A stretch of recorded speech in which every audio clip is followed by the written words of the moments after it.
makeup on today. Yeah, I noticed. And your nails are I did these too. getting happy, right? Yeah. Well, none of the salons, no hair salons or anything are open, so I've been doing a little bit of self-care in my own home. Okay, cool. So, all right. So we are now recording. So if everybody, Tina, Laja, Kathy could give their consent to being recorded for posterity. Consent. And the YouTubes, then we can proceed. Okay, so last, whatever it was, 2 weeks ago. Was it 2 weeks ago, really? No, it was it was a Thursday before last, not quite 2 weeks ago. We talked about new genre public art, right? And that quiz won't be posted until, I guess, next week. Let me take another look at the schedule here, because now I'm all confused. I thought I had it, and then we went on spring break. Yeah, Monday, April 20th. That quiz is going to be posted, and also a quiz on the reading by Olu Ogwibe. And I may be botching the pronunciation of that author's name. But the reading is Finding a Place. And that's what I wanted to talk about today. Let me just check this out here. So yeah, that is the other reading assigned for next week, I guess we could say. Which means that for this week, on the 19th, we have the quizzes due on the Alex Alborough reading, The Big Picture, and the Huey Copeland essay, Bye Bye Black Girl. And in retrospect, I'm not sure this was really the most logical way to schedule everything, because I feel like we're talking about stuff long before you get to read about it. But at least this way, the presenters have a chance to participate in the discussion or hear us talk about the text that they're going to be presenting and making quizzes for. So that was the main goal. So, all right, let me share my screen here so I can work that out. Okay. And I think, yeah, we'll just do this. We'll see if that works. Cool. So the reading that we're talking about today, Ogwibe's Finding a Place, is about Nigerian artists, diaspora Nigerian artists. And so that's a term that we should cover to start with, this idea of the African diaspora and artists and critics who are a part of that. So is anyone familiar with the term? Have you heard people use it before? Any guesses as to what I mean by it here? When I talk about the African diaspora. Diaspora. I know that word. I'm just not like familiar with what it means. I've heard it before. Yeah. So it means kind of dispersion, and it applies to any group of people who, over the course of history, have left behind or been forced out of their homelands, let's say. So in the case of Africa, obviously the transatlantic slave trade was the major historical factor, and then also the history of colonialism and colonization of the continent by European powers, and various forms of kind of cultural exchange that came out of that.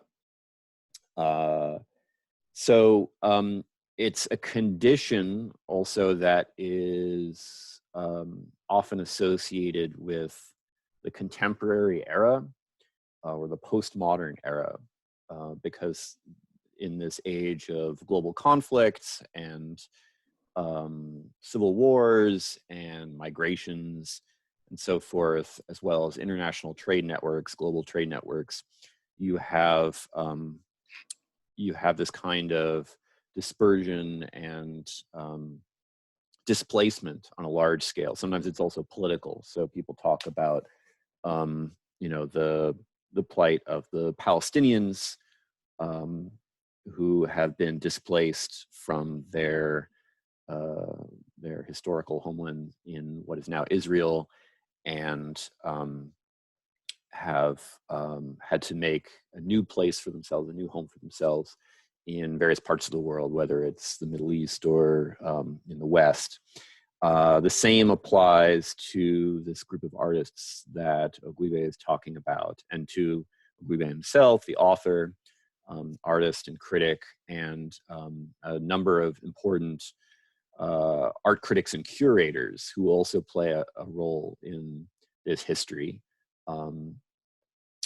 including Okwin Weezer, is probably the best known and most influential curator of African descent, who is active and really kind of very, very playing a very important role in shaping the discourse around contemporary art and around contemporary African art in particular, as it relates to these historical trends: globalization, displacement, and diaspora. So the first artist that Ogwibe is talking about is named Sokari Douglas Camp. And Nigeria, having been colonized by the British, English is spoken by many in that country, and many of the artists who, for one reason or another, left Nigeria to settle elsewhere, made their way to England at some point, either directly or kind of indirectly. And Sokari Douglas Camp is one of those. She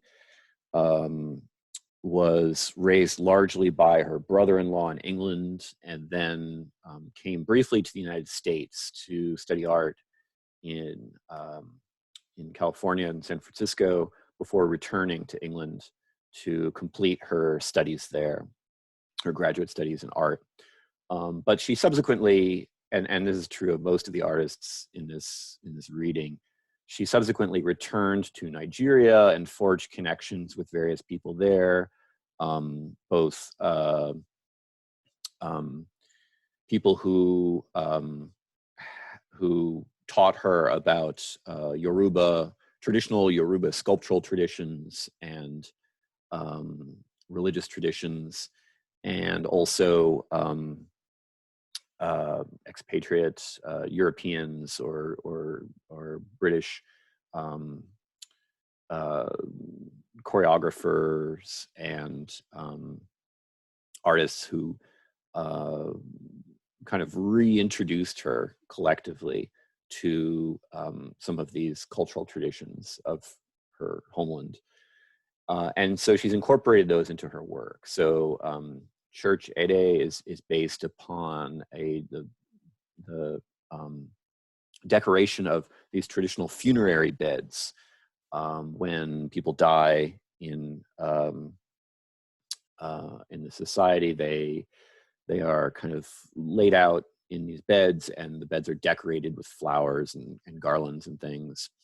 And of course, what you see here is not a direct recreation. Sokari Douglas Camp works in industrial materials, steel primarily, and many of her pieces are motorized. This is another example, Alali Aru, which is based upon pageant floats or festival boats that are also a part of traditional Nigerian culture. And this is another motorized apparatus or assemblage construction that features motorized oars, so that there are no figures shown or represented in this boat, but the oars move as though it is being piloted here and rowed. Or works that recreate various types of masking traditions or performances. So performance, of course, if you've been exposed at all to like African dance traditions or even African mask carving traditions. African masks are often exhibited in the West in a museum context, but in their original cultural context, they're always part of a performance. And these performances include costumes as well as masks, and they are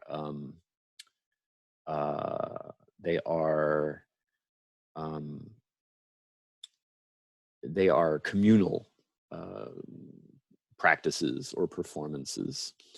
So the example we show here is based on the traditional Kalabari masquerade, and this formed part of a large exhibition that Sukari Douglas Camp put together called Spirits in Steel in 1998.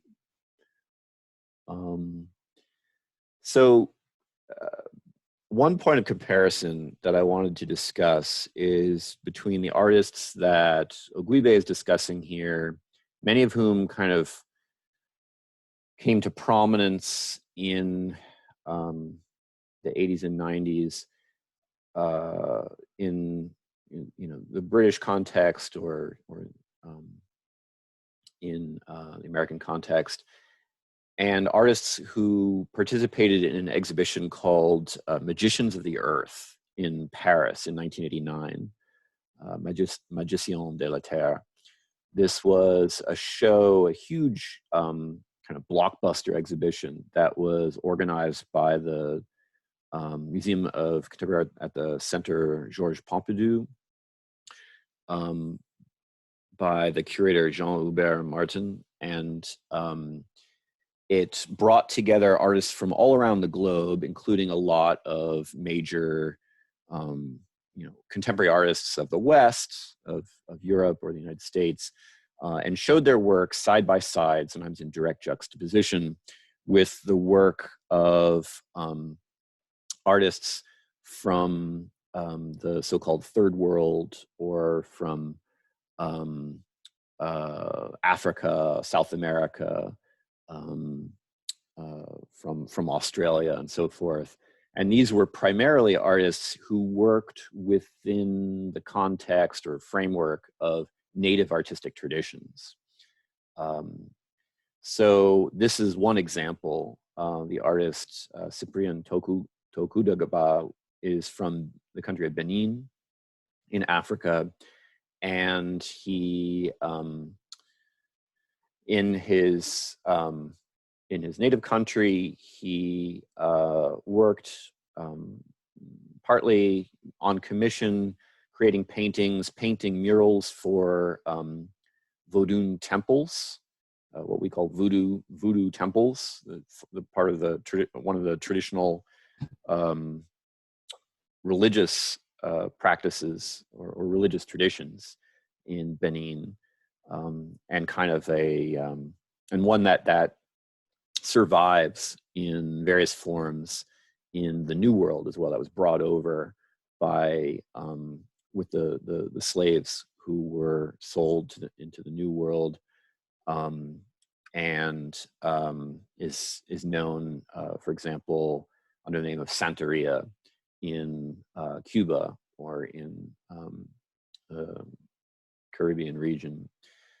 So his paintings, the artist's paintings, reference aspects of the religious iconography of Vodun, he was also worked as an art restorer, restoring um,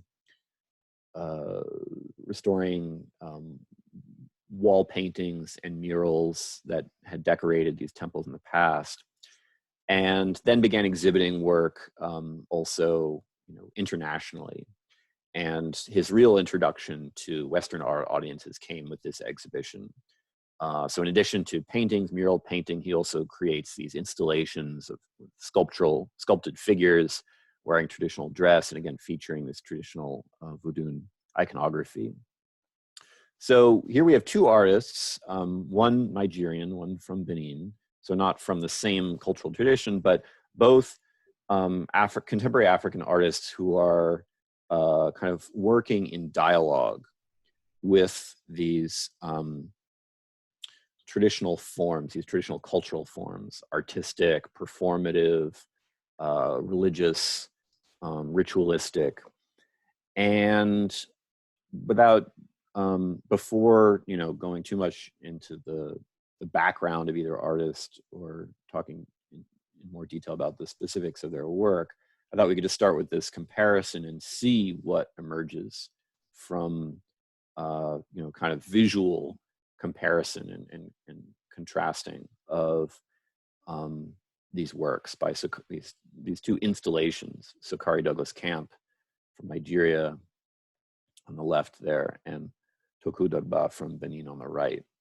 So I guess I mentioned, the most significant similarity maybe is the fact that they are both working within the context of these pre-existing cultural traditions, these indigenous African cultural traditions.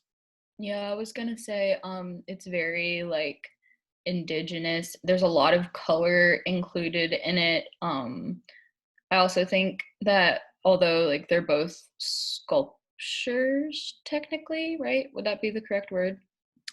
Yeah, I mean, both artists, yes, yeah, Okay. I think so. So, even though they're both sculptures, I think they both include a lot of movement in them, even though they're not moving. Like, in Sakari Douglas's, Mhm. um, those people or beings seem to be like in some type of ritualistic dance or like march or Mhm. like just I don't know, I don't want to assume incorrectly. And then in Tokodaba, is that how you pronounce it?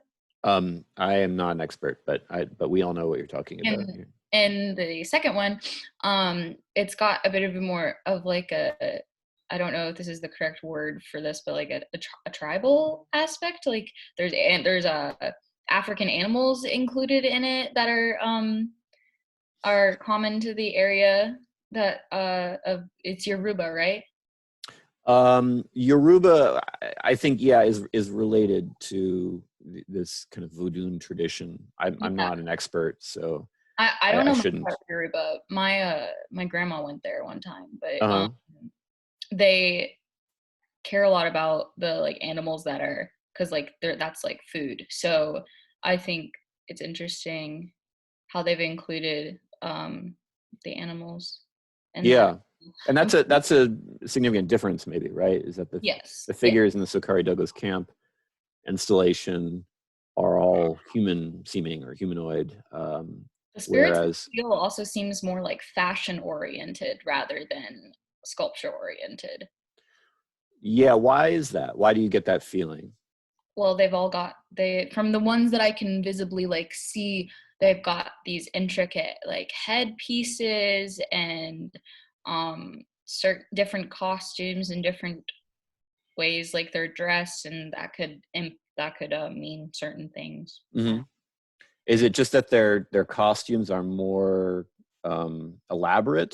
Is that the Yeah, I main think so. difference, or are I there think other so, because like factors? when you look at a runway show, like fashion on the runway is like really weird. It's not like what you'd wear in public. Right. And I think that there's definitely some of the inspiration taken from that.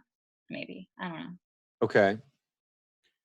What about also the fact that there's a clear kind of difference or differentiation between the figures themselves in terms of their materials. You know, they're constructed from steel, and these costume elements that are clearly added on and seem somehow distinct in her installation, whereas Tokodagwa's installation features these sculptural pieces that are all kind of one piece. You know, I think they're wood, and they are, you know, the figures are just as real or not real, as fictional as their headdresses or these animals or what have you.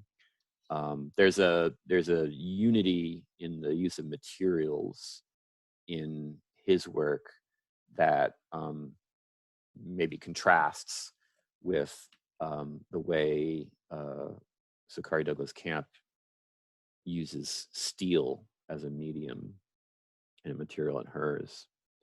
I'm just wondering, I didn't think of this before, and I'm not sure. There we go. I'm going to see if I can find any videos of that installation.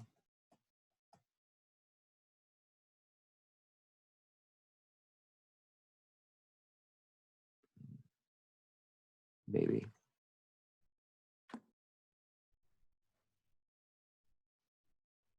Because, like I said, a lot of these are motorized works, and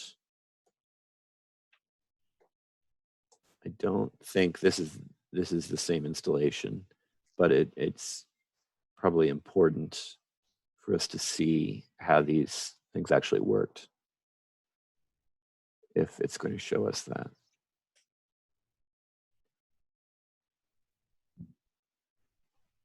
But none of these seem to be actually moving here.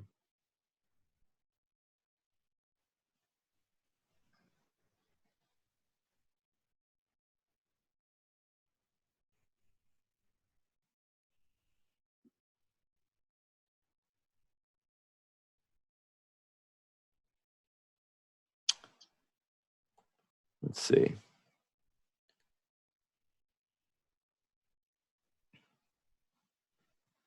Oh, this is Alalia Aru.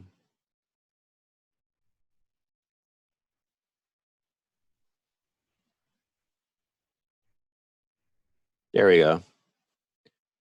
I don't know how clearly you can see that, but are you looking at my are you looking at this video? Can you see the video? Okay.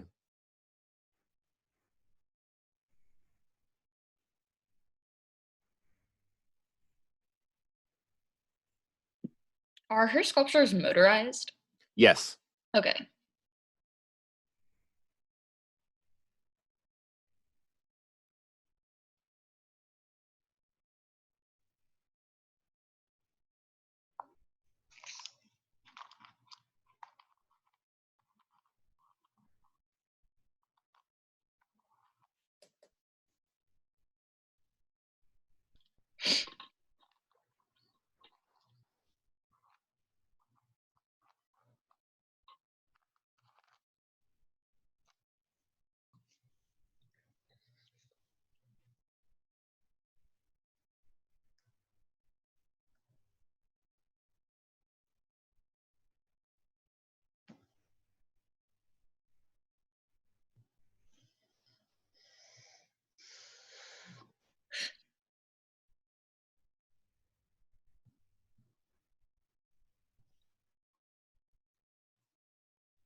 There's another one. Oh, that's cool. Interesting. Terry Gilliam is from was a member of Monty Python, incidentally. The guy Really? who commissioned this, yeah. I can see it. Yeah, that makes sense. Yeah. I like Monty Python. Mm-hmm. It's funny. Her sculptures kind of remind me of well, kind of not really, but in relation to the ones at the Met that they just recently put out in the niches, the really big bronze sculptures. Mm-hmm. I don't know. Just makes me. At the Met. Yeah, I saw them. They're so nice, but it just kind of reminds me of that. Uh-huh. But they're not really motorized. Oh wait, the ones from the roof. Yeah, but they put them in the niches too. Okay. Okay.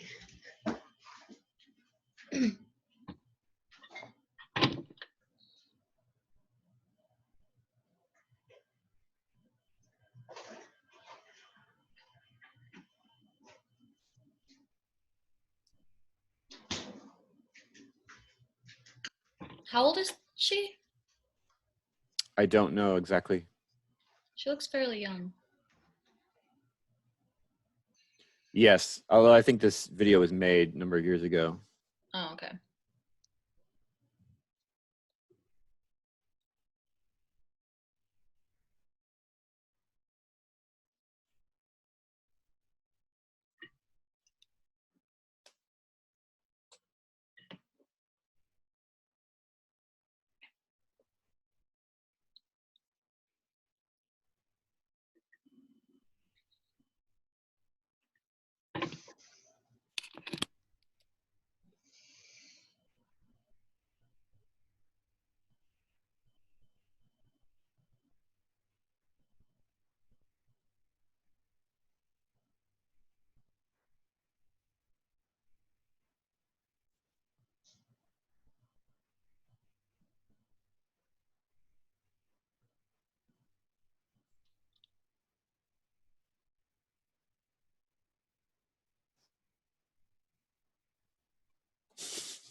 She's she's so delicate in the way that she describes it, like these horrific Terrible thing. civil wars. Yeah. Okay, so that at least gives us a little more context and gives you a picture of what some of these things look like in motion. So we can go back to this. What I guess one of the things I'm most interested in talking about is the focus of the reading. The focus of this essay by Ogwibe is on how diaspora African artists from Nigeria negotiate the kind of tension or the contradictions between their identity, their cultural identity, or their identification with traditional Kalabari or Yoruba cultures and their training in the idioms of contemporary art practice.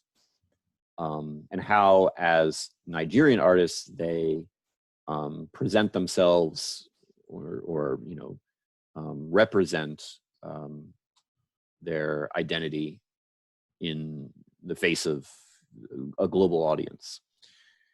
So, without knowing so much about the artists themselves or the trajectory of their careers, but just judging on the basis of these two works, how might we,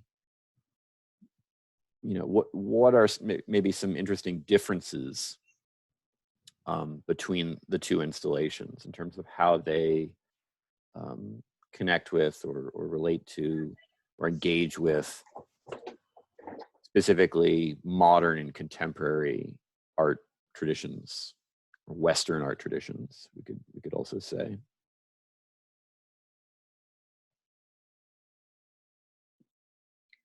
I think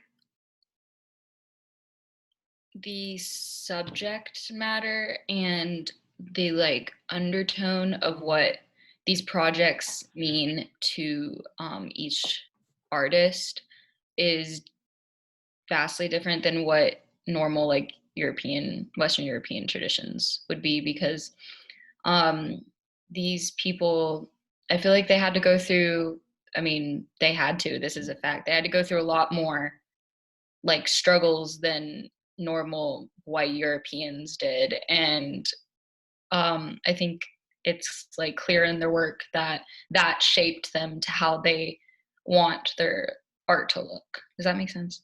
Sure. Yeah, absolutely. Sure. Um, Yes.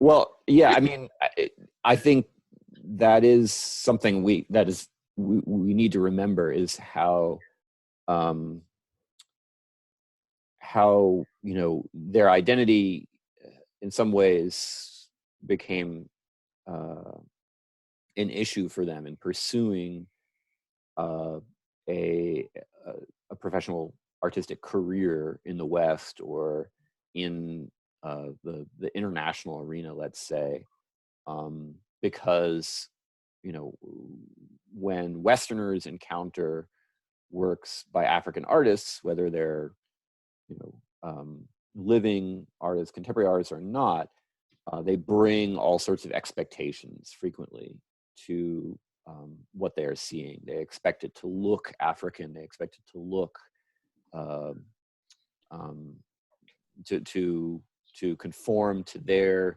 preconceived ideas of what Africa is like or what African art is like. So that's another way in which we could talk about and compare these works, right? Like, not only, you know, we've already discussed, I guess, some of the ways in which they incorporate references and imagery from African traditions, from you know, their respective cultural traditions, Kalabari or Vodou. But how did they bridge that gap, or in what ways do the works address Western audiences? How did they kind of insert themselves within the, you know, the global history of art, or engage in dialogue with Western artistic traditions, including modernist artistic traditions, I guess?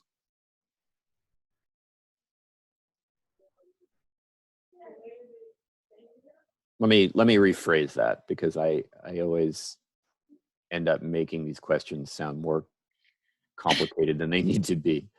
Dumb it down for us. It's not about dumbing it down. You gotta dumb this shit down for me at least. It's about, no, it's not your problem, it's mine. I need to speak more clearly, or frame those in a clearer No, way. it's the fact that we don't understand your. It's the fact that I've been at home for God knows how long. I'm a simple animal, so you right, know. all right, so let's talk about, right, yes. We're all, you know, coming to this from our own our own angle, and mine is you know, I'm gonna try to get this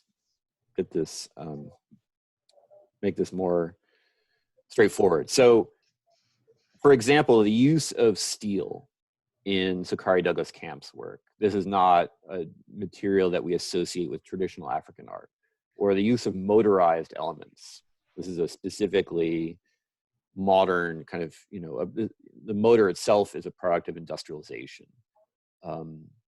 And so it's coming from a context that seems to be completely foreign to the context of traditional Kalabari performance and ritual and so forth. So we could say that is what is kind of modernist or contemporary about her work.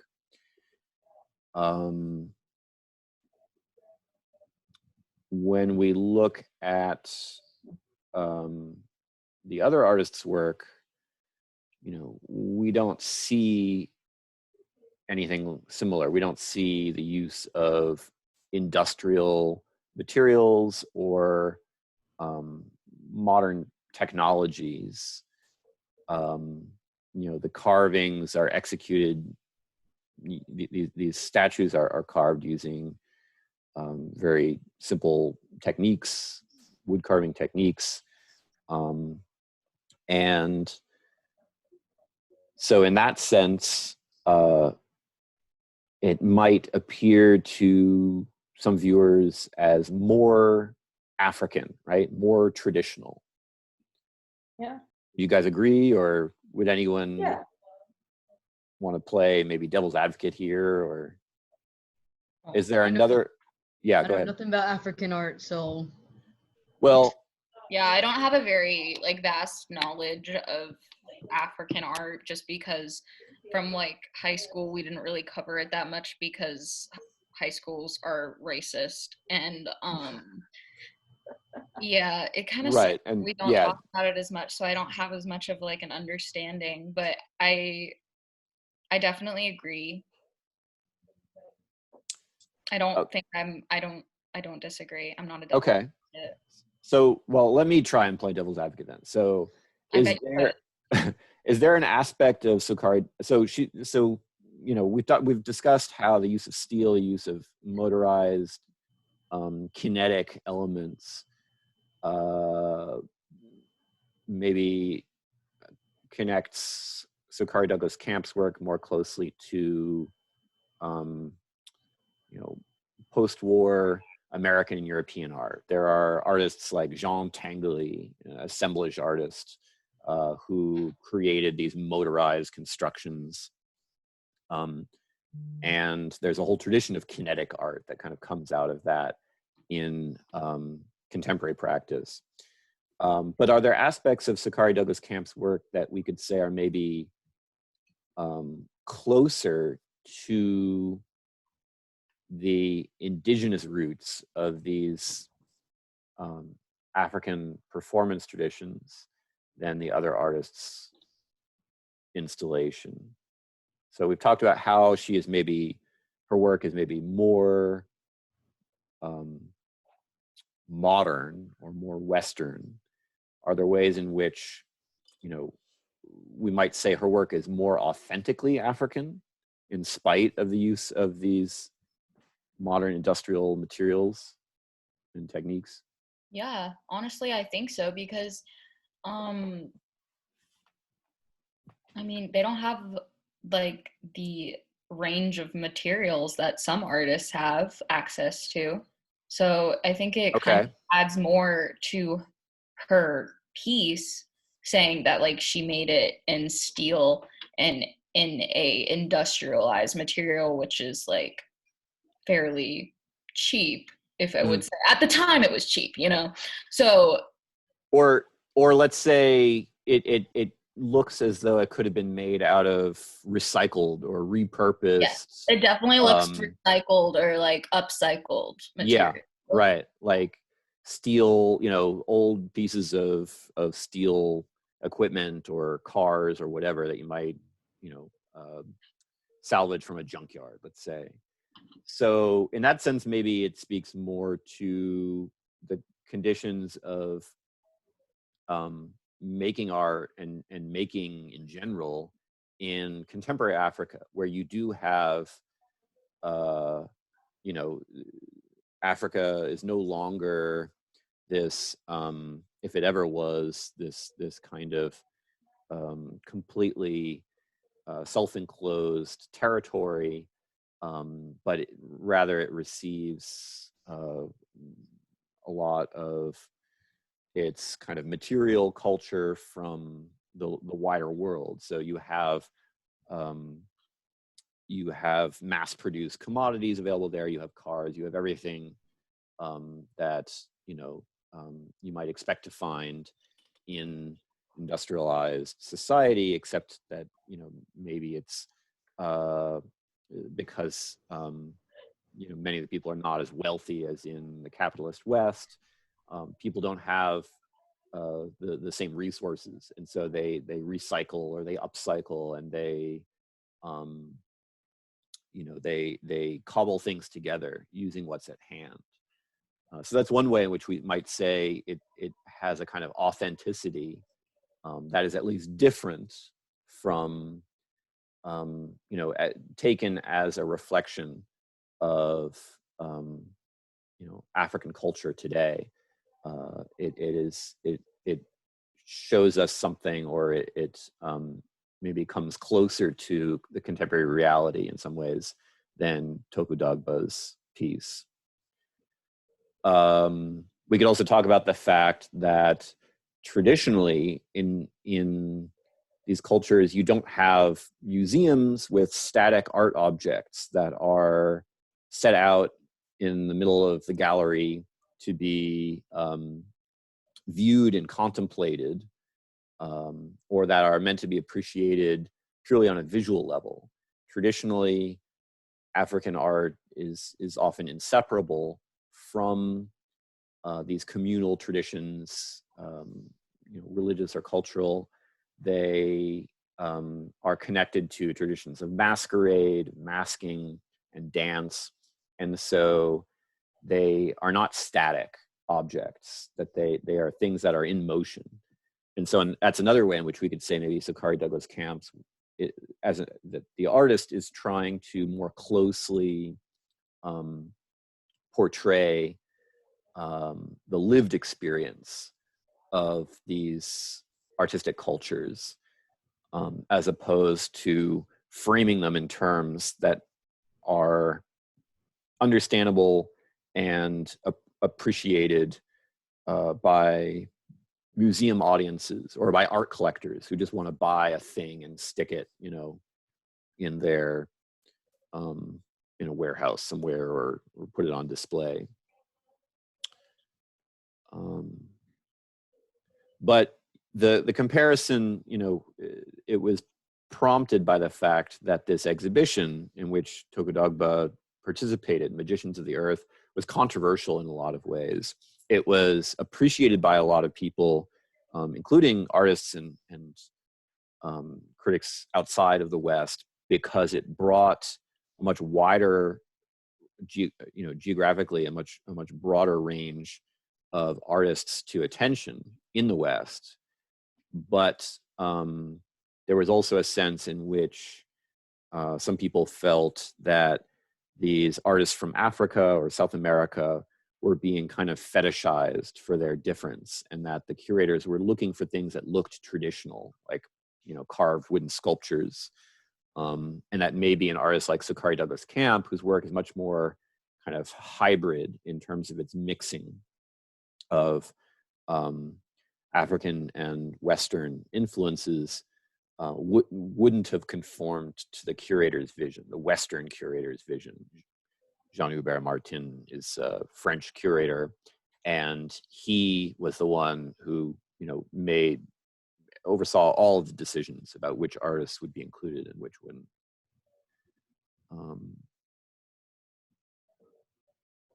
Moving along. Okay, so another artist discussed in the reading is Rotimi Fani Kayode.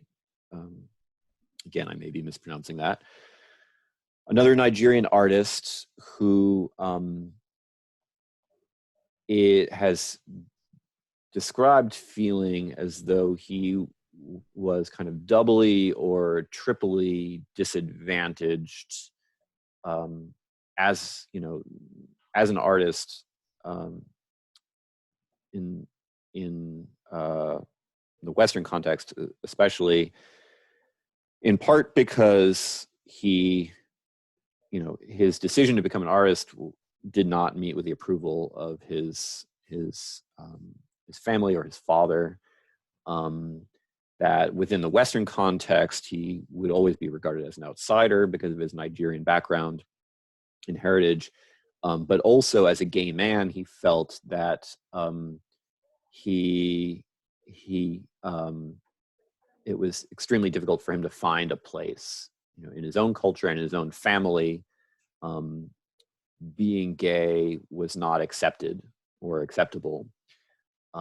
And to some extent within the Black community that he found in, you know, outside of Nigeria, he felt that there existed a prejudice against identifying or intolerance of people who identified as gay and Black. So this brings in an additional dimension to his work beyond the kind of cultural contradictions or negotiations that he has in common with these other artists of the diaspora. He also is negotiating aspects of his own identity as a gay man and a gay Black man. So layering sexual orientation onto racial difference and cultural difference. And this piece, it's a photograph, and so the artist primarily worked within photography. It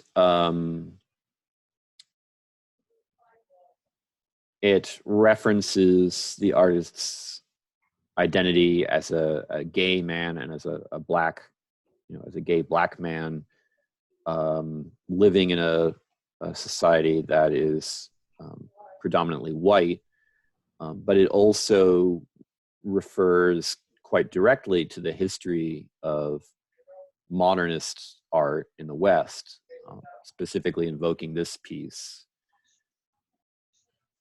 Manet's painting Olympia, which is sometimes identified as the first work of modernist art, the first truly modern artwork. And that characterization may be debatable, but certainly it has an iconic status. It's one of my favorite Western art history. Olympia is like one of my favorite like classic pieces, just because there's the use of like color, I guess, like the use of like the way that she can use, or like the way that they, I don't know, the skin tone, I guess. It's just really cool.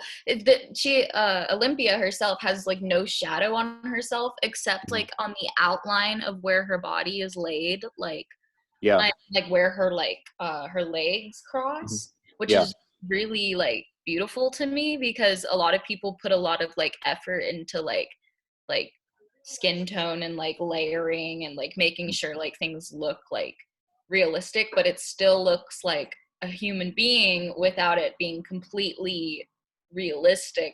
And then they still like worked in the other shadows, and they have this like made this slave, I'm assuming, kind of hidden in the back as well, like because of her skin tone. Like it just kind of like blends in, and like I don't know, I love the contrast to it. It's like one of my favorite pieces to talk. Yeah, the maidservant, probably not a slave. Yeah, I was thinking maid, but yeah, the presence of the African servant in this picture was part of what was recognized as constituting its modernity, right? Because in more traditional kind of academic paintings of female nudes, the nudes were made to resemble or suggest Greek goddesses or kind of these timeless figures. And she was just a regal lady. Right. And the presence of the Black servant, the African servant, directly references the contemporary realities of European colonialism, which brought Black people to Europe as well as to the Americas. And so for audiences, this was inescapably a real woman of contemporary times, of contemporary Paris. That was one of the things that made it so shocking to people. So what does Rotimi Funny Coyote do with this source material, and why might he have been drawn to it, and how does he change it? The roles are switched.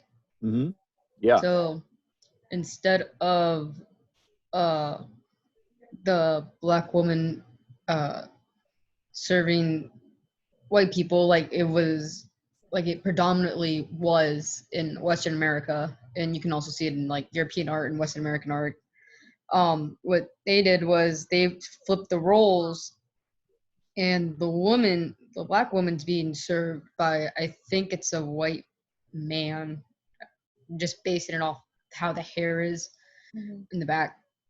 So it's more like a social, if you think about it too, it's like a social class switch too, because if you think about it,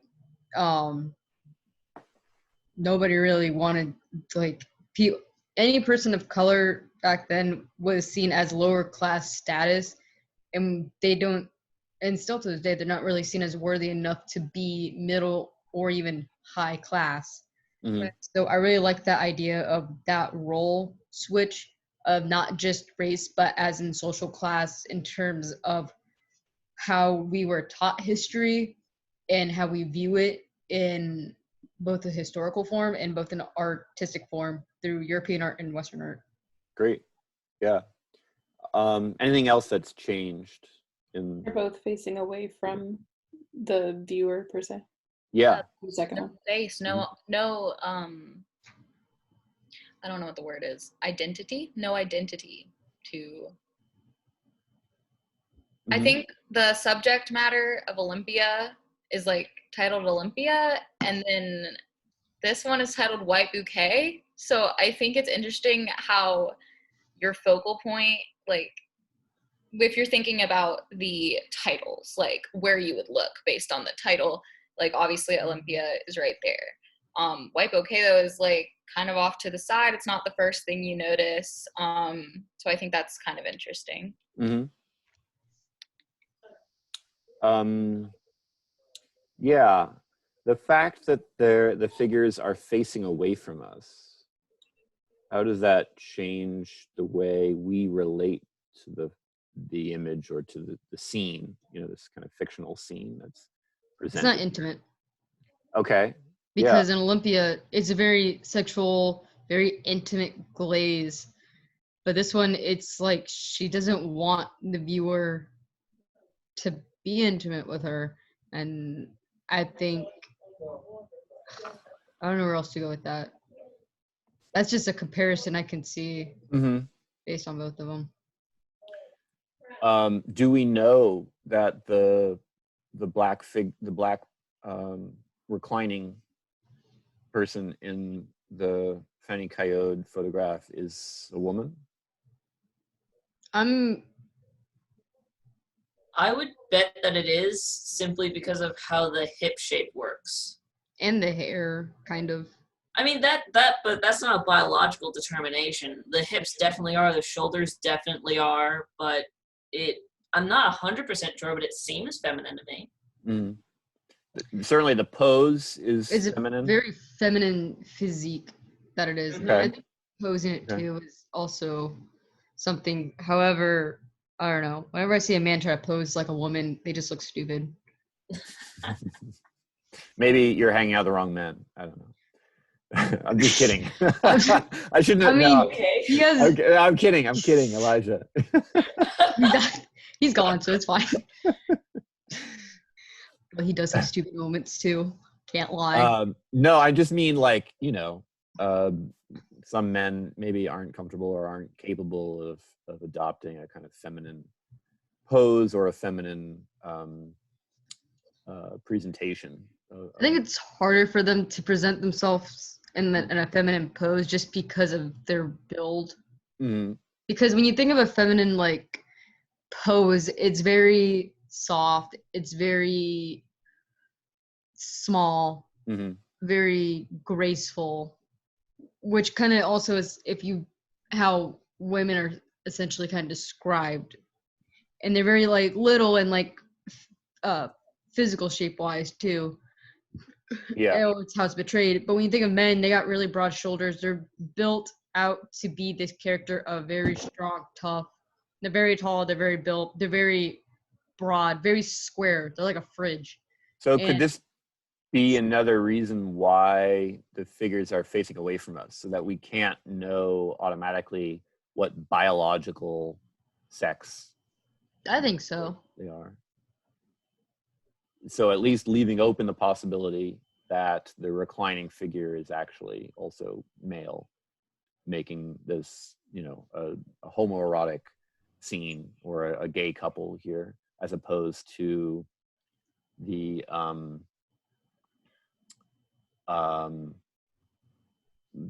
different way that we read Manet's Olympia. So in Manet's Olympia, who do we identify as the source of this bouquet?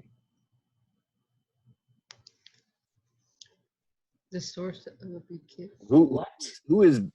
Who has purchased this bouquet of flowers for Olympia? A man. A suitor, probably. Right. Yeah, that more than likely a suitor. Right. We assume that as opposed to thinking that it is a gift of the woman, the standing woman's, because she is identified partly by race, partly by costume, and so forth, as a servant. So, she is presumably bringing or presenting the bouquet of flowers that has been deposited by a male suitor or lover of Olympia's. The fact that we don't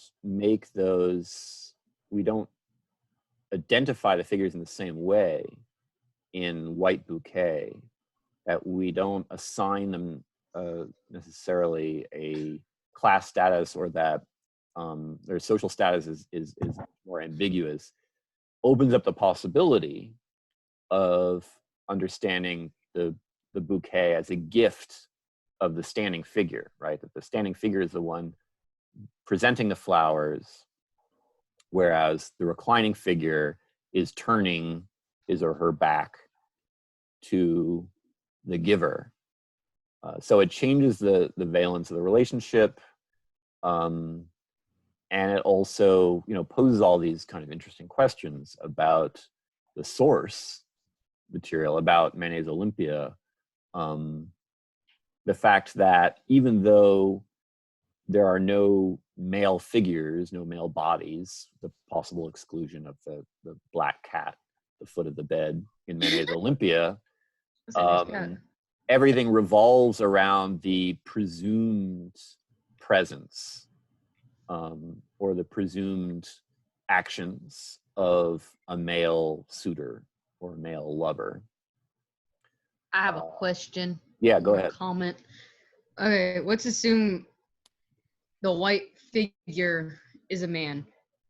So we just said that in Olympia that those flowers is from a suitor. It's very interesting how you don't see the suitor in there, but we assume, or we automatically know, those flowers come from said suitor. And in White Banquet, like I said, let's assume it's a man, that the suitor is the one giving the flowers instead of giving it to somebody else to present the flowers to the woman. Mm-hmm. Which is a very interesting way to see it and to think about it. Yeah.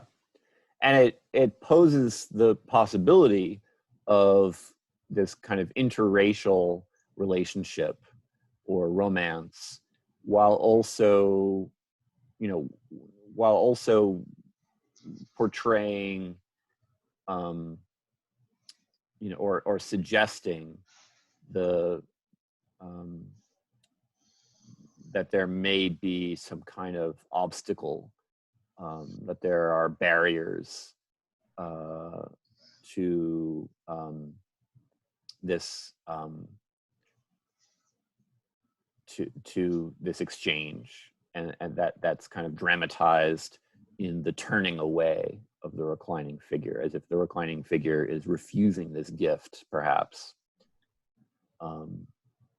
So yeah, lots of different possibilities kind of suggest themselves there, but we wouldn't be able to bring so much to our reading of the photograph if we didn't recognize the fact that the artist is staging a kind of intervention in the history of Western art, the history of Western modernist art, from a different cultural perspective, and maybe from the perspective of a different sexual orientation, or a different, gender identity or presentation, or what have you.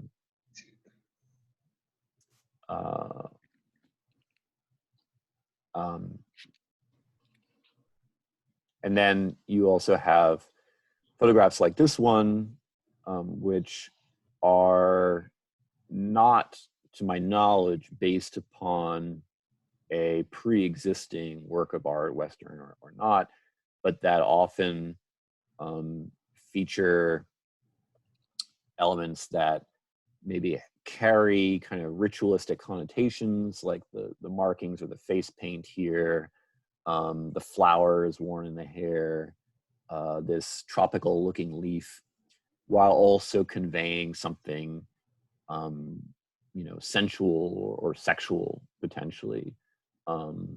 There's a kind of a double entendre here in the way this figure is posed with this very phallic looking leaf. And it's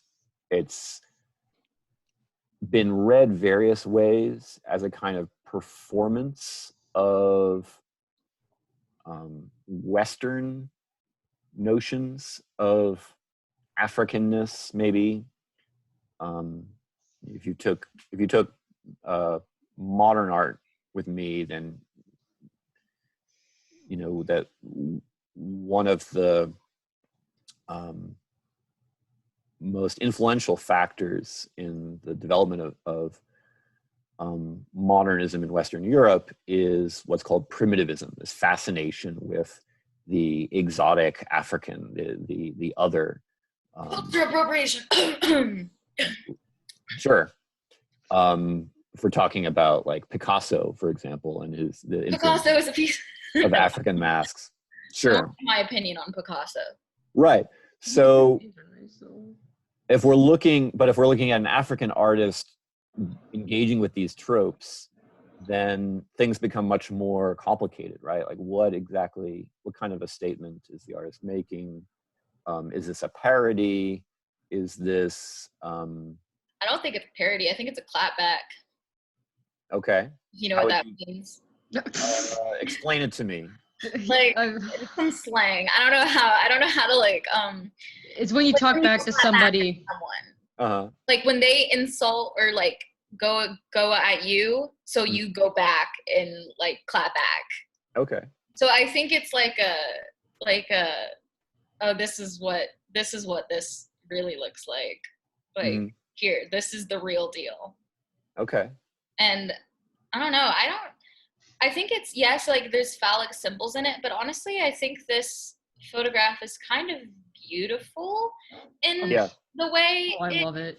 Yeah, it kind of, if we're talking about primitivism, I definitely think that is a term that can be applied here, except in a different way. Not someone that's necessarily like obsessed with the culture, but someone that is a part of this culture and showing us what it like really was. I think when we talked about this in modern art, we discussed that some artists actually like went to different countries like India and Africa to get inspiration for their work. Right. And I think this is like that, except from like a local perspective. Mm-hmm. Okay.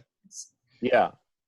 And I think you were right. You guys were right to point out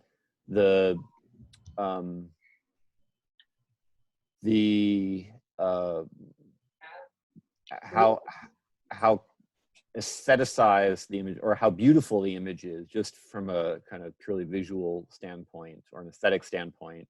It's very beautiful. Yeah. I love the way the color just like pops out. I like that the background that you chose for the slideshow, kind of like, I can't even tell like where the picture really ends except for like the leaf. And that's cool. Yeah. Yeah. So that's another interesting thing, is that this puts that aspect of the work, puts it in another context that we might compare it to photographs of Robert Mapplethorpe, for example, which like a lot of Fanny Coyote's work, deals with homoerotic or why are you I love Robert Mapplethorpe. He's one of my favorite photographers. His work is phenomenal, and comparing it to his, it's the concepts of it, depending on how you look at it, it's kind of similar. And can you describe some concepts, Tina? So Mapplethorpe was gay. Okay. And everybody, everybody did not like his work because it was so, back in the day, sex is taboo. To this day, sex is still taboo. What he was photographing, very inappropriate, but it still was taboo. And if you're thinking about it in this way of the leaf being very phallic, you can bring that back to Mapplethorpe's because he did a lot of phallic things, or he made very sexual references to. I can't remember Yeah. his works because that's what he does. Right. And the way Seth is going at this is like, it's kind of like that. So you can kind of compare it to, if you want to compare artists to Mapplethorpe, he did not hold back. He did a lot of people of color too. Right. He also played with the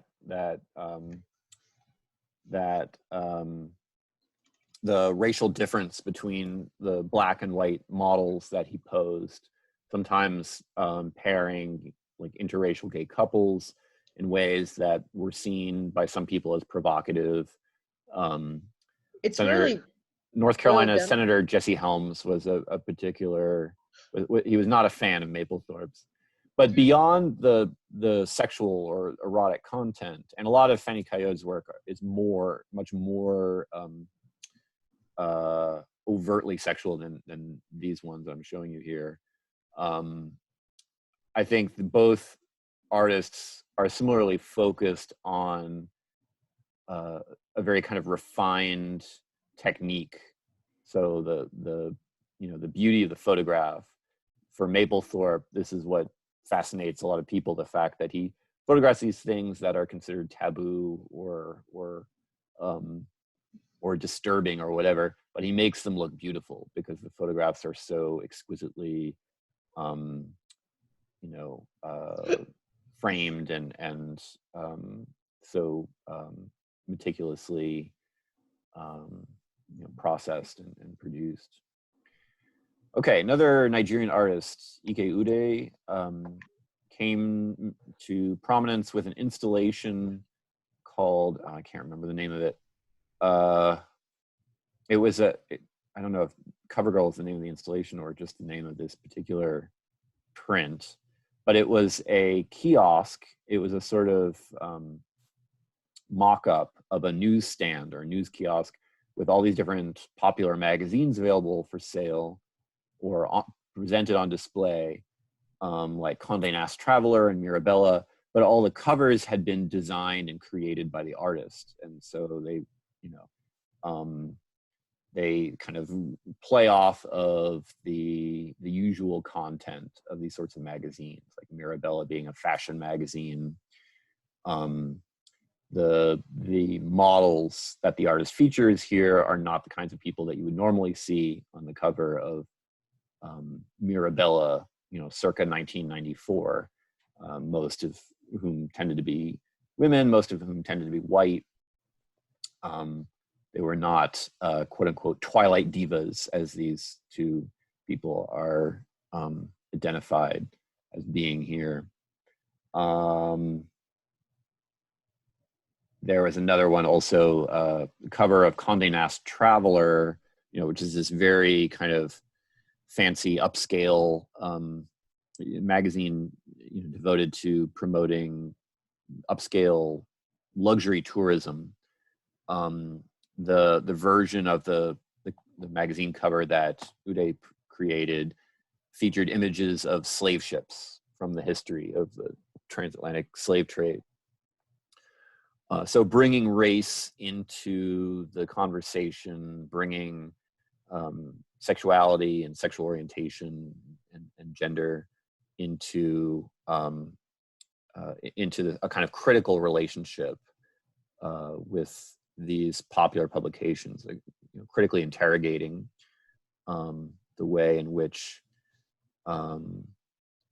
these magazines shape our values and our kind of image of ourselves as a society. This is one thing that they accomplished with this piece.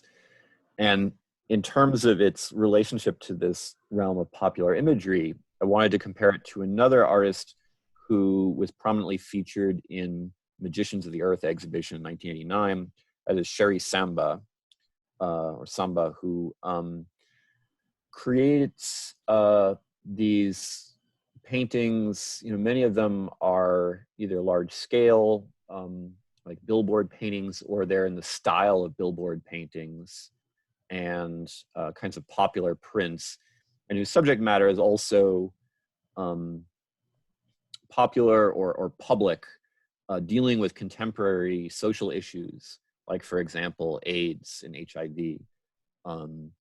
In the 90s, this was, a tremendously important issue, not only in the West, but in a more extreme way in Africa, where many people were dying of HIV and AIDS who didn't have access to the same medical care that most Americans kind of take for granted, or most Westerners, and educating people about the disease was a crucial component to the effort to fight the disease and to slow its spread. And so here you have an example of an artist who's actively participating in that effort. March of support for the campaign. Yeah. The AIDS. March in support of the campaign against HIV and AIDS. Yeah. It's counteracting AIDS, actually. That's what Faye means. Right. Exactly. So this is kind of promoting this form of public activism, bringing people's attention to the issue. And in that sense, Samba's audience originally was not, art collectors or gallery goers, but the public at large, and specifically people of his own country.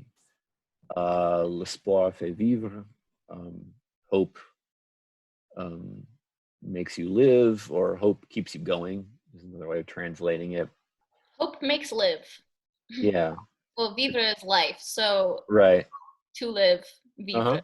So l'espoir is the hope, fait, to make. So that's the singular grammatical version of to make. So hope makes you alive. Right. Yeah. And you can see that represented here, the kinds of things that maybe you would hope for if you are from the society. You might dream of a more prosperous future, getting married, owning a home, being able to travel even. These are the things that kind of keep you going from day to day. And so it's another, you might almost call it a kind of public service announcement in artistic form, and addressed again to popular audiences. So this was another comparison that I thought was kind of interesting, because these are two artists who are both very interested in problems of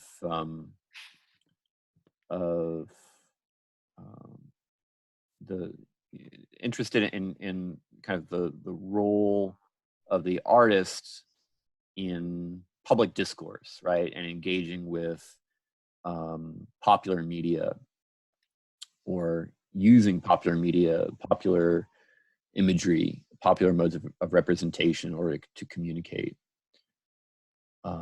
So that's one point of similarity. What kinds of differences could we identify here?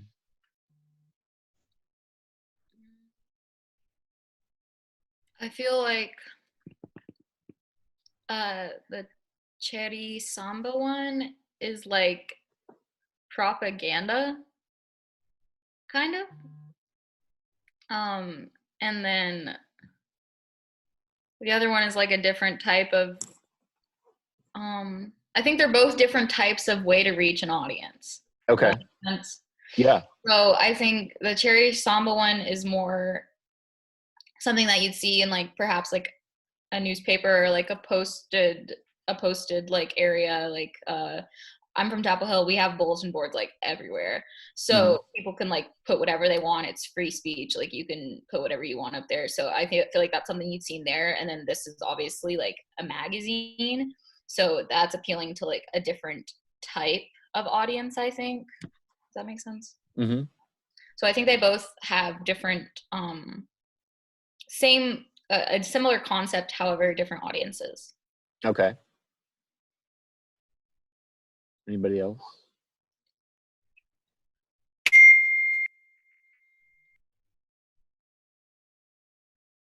So another difference that occurs to me is the fact that Uday is kind of making fun or clapping back, you might say, at the very kind of superficial and vapid content of fashion magazines and luxury travel magazines by inserting this sort of more subversive content and imagery into what appears to be, or what presents itself as an issue of this popular mass market magazine, whereas Sherry Samba is not does not seem to be interested in criticizing the medium,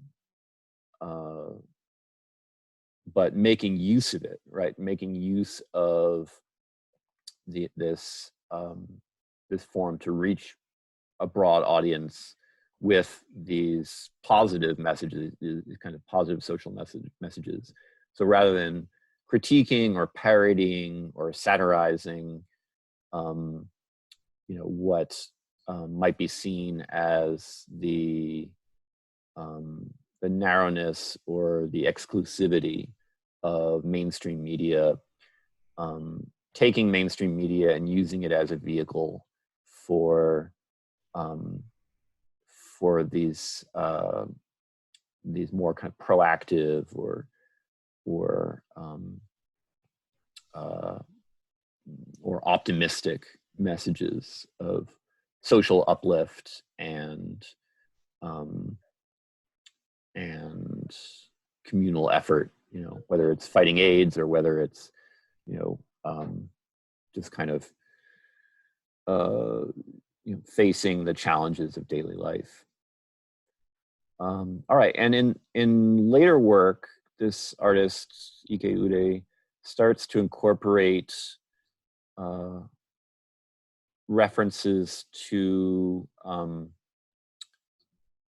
African traditions of body painting and mural painting into the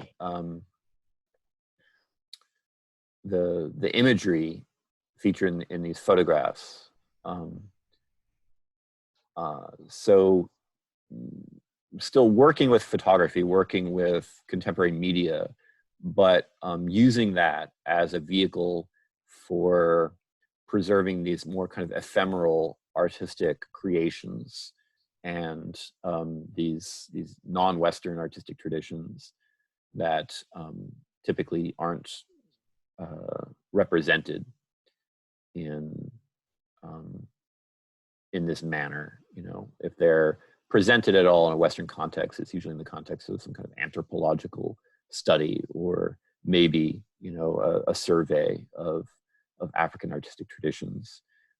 This photograph, the way the model is posed, the way it's framed and cropped, clearly doesn't belong to any kind of anthropological tradition, and its relationship to traditional African art is also a little bit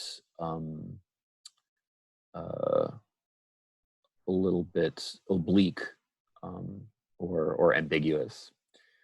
And here I'm showing you another installation shot from Magicians of the Earth that features a juxtaposition of a sand painting I believe this is a traditional sand painting by this community of sand painters from Australia called Yam Dreaming. And then on the wall is a work by a British artist, I believe he's British, Richard Long, called Red Earth Circle. So this presenting one example of how non-Western artistic traditions can be kind of reframed in a Western artistic context, and then comparing it to Ude's photograph.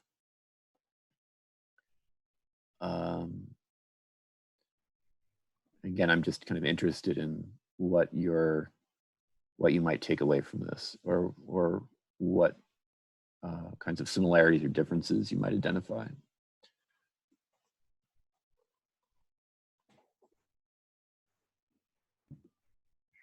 Like, I wouldn't have thought someone with his background would have made that, just because it doesn't really tell a lot about him. It's kind of ambiguous. Mm-hmm. I guess his identity is not really shown. Maybe You're talking about Ike Ude's work? Mm-hmm. Okay.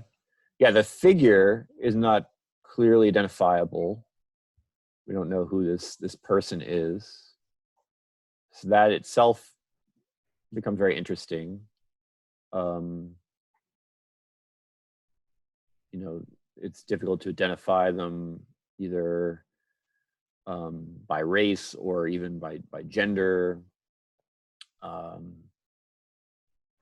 And then you have the Yunduma sand painting, which is just presented as it, you know, would have been created in its original cultural context, but transported to a Western gallery setting or museum setting.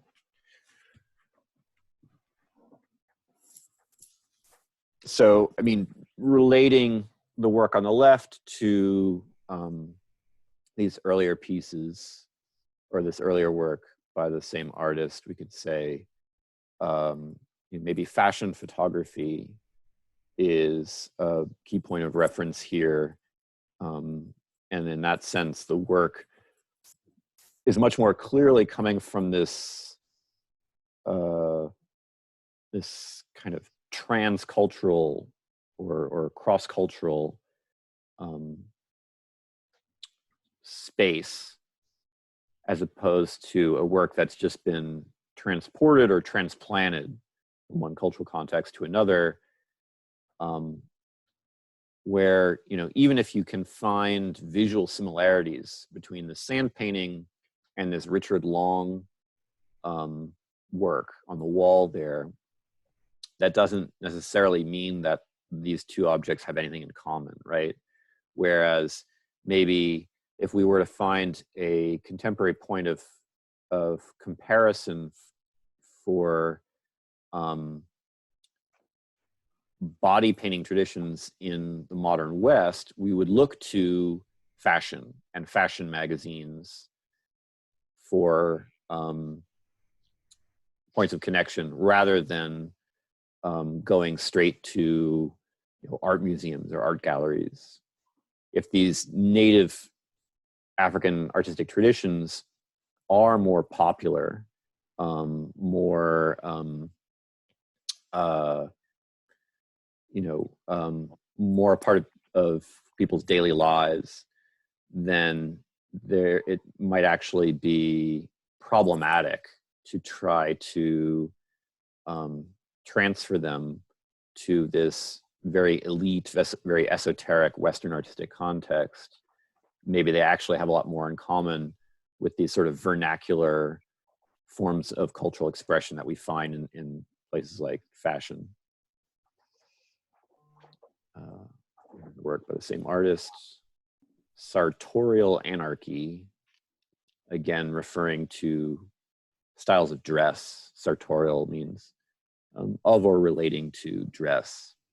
So color here, the colors used in the dress, also in this very kind of designer looking piece of furniture, and the really bold kind of garish colors of the backdrop here.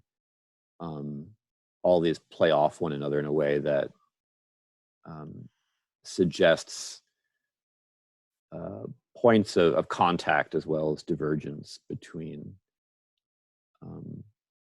these different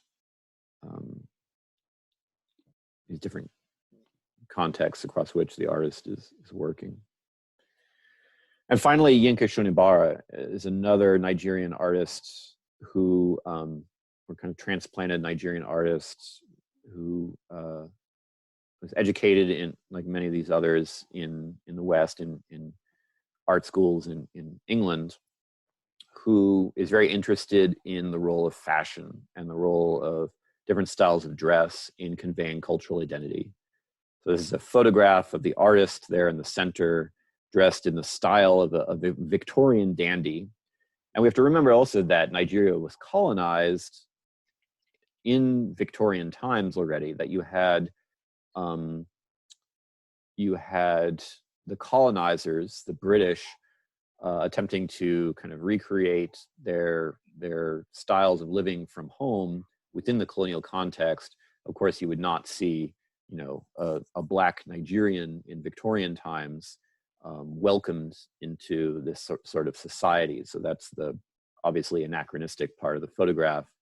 But it does highlight this this relationship that doesn't normally come to mind when we think about the relationship or the contrast between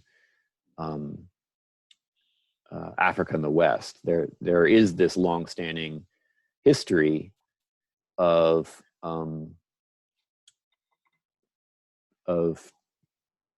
transplantation or translocation of cultural traditions that goes in both directions, not just African traditions transplanted to the West, but Western traditions or customs transplanted to the colonial context. And the work that the artist is best known for are these kinds of mannequins featuring costumes that look, Victorian or 19th century in style, but that are executed in fabrics that evoke African identity, specifically this type of fabric known as Dutch wax fabric, which has become kind of these strong and vividly colored prints, fabric prints, have become associated with African identity through like the Black Power movement and so forth, taken up by Black politicians inside Africa and outside of Africa. But originally, in colonial times, was a fabric that was a kind of product of this transatlantic trade. The fabric was produced in Indonesia and I think actually printed in the Netherlands, which is why it's called Dutch wax, and then sold in England, the markets of Manchester or whatever, to the world trade, where it was then imported into Africa and adopted as a popular form of dress or a popular style of dress in Nigeria and other countries.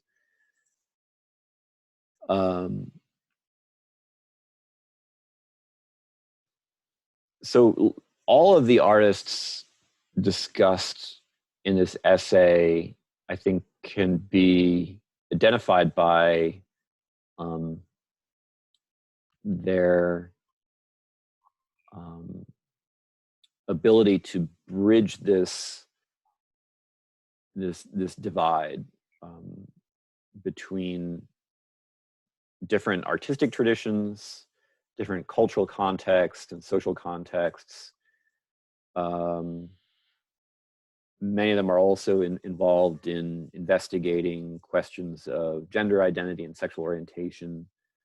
But one important point of contrast with a lot of the artists featured in the Magicians of the Earth exhibition is that these are artists who haven't simply been kind of plucked out of their local cultures or local contexts and put on the world stage by some generous Western curator or critic, but artists who have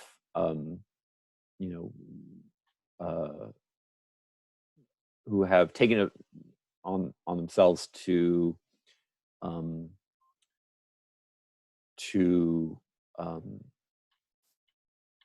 apply the vocabularies and the languages and the idioms of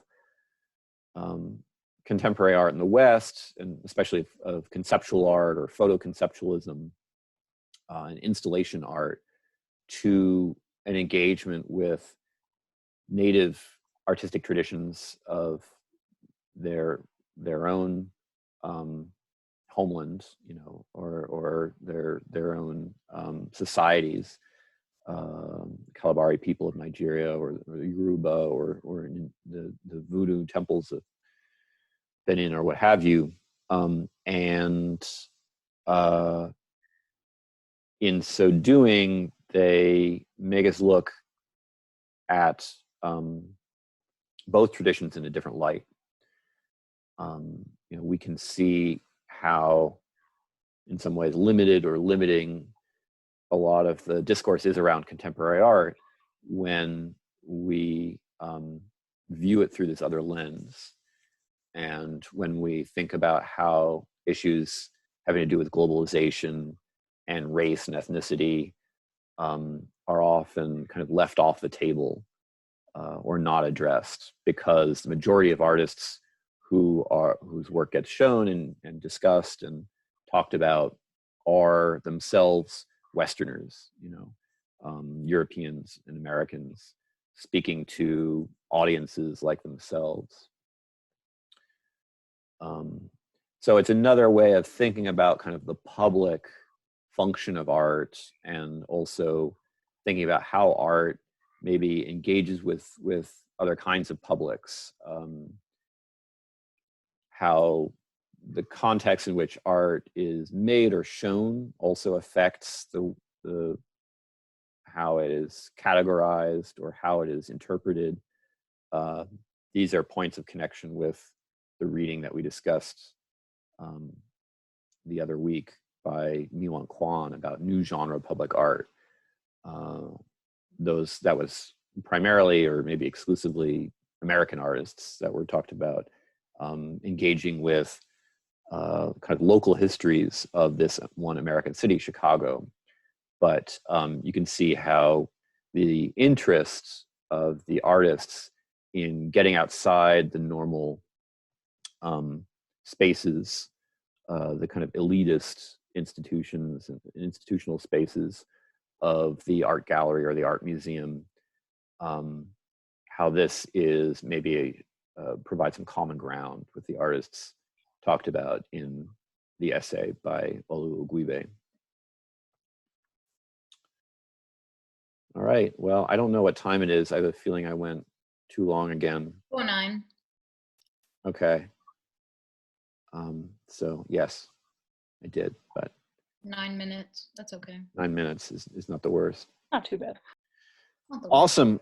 All right, so does anybody have any questions about the schedule? You can refer to the revised syllabus on Blackboard if you're confused. But just to recap, the quizzes that are going to be due this coming Sunday are on the previous set of readings. The Alex Albo reading on Gursky, and the, what was it? I think it was the